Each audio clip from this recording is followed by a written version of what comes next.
యతంతో యోగినశ్చైనం పశ్యంత్యాత్మన్యవస్థితం యతంతోప్యకృతాత్మానో నైనం పశ్యంత్యచేతసః.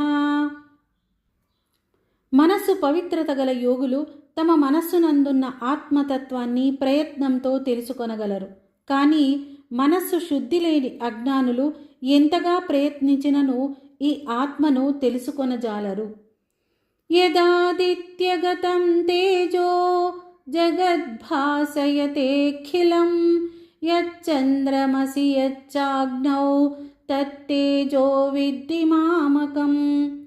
సమస్త జగత్తును ప్రకాశింపజేయు సూర్యుని తేజస్సు, చంద్రుని తేజస్సు, అగ్ని తేజస్సు నా తేజస్సే అని తెలుసుకొనుము.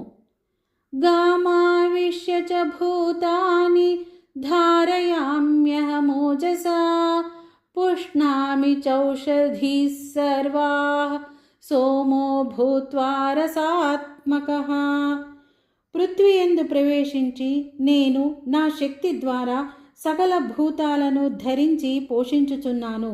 రసస్వరూపుడనై అనగా అమృతమయుడైన చంద్రుడనై ఓషధులకు అనగా వనస్పతులన్నింటికీ పుష్టిని చేకూరుస్తున్నాను.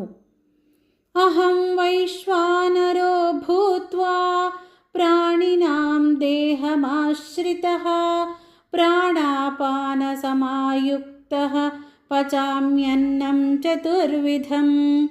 నేనే ప్రాణాపాన సంయుక్తమైన వైశ్వానరాగ్ని రూపంలో సర్వ ప్రాణుల శరీరమునందుండి 4 విధాలైన ఆహారములను జీర్ణము చేయుచుందును. సర్వస్య చాహం హృది సన్నివిష్టో మత్తః స్మృతిర్జ్ఞానమపోహనం చ వేదైశ్చ సర్వైరహమేవ వేద్యో వేదాంతకృత్వేద విదేవ చాహం. సమస్త ప్రాణుల హృదయములలో అంతర్యామిగా ఉన్నవాడను నేనే. నా నుండే స్మృతి, జ్ఞానము, సందేహాలను తొలగించుట కలుగుచున్నవి. వేదముల ద్వారా తెలుసుకొనదగిన వాడను నేనే. వేదాంతకర్తను, వేదాజ్ఞుడను కూడా నేనే.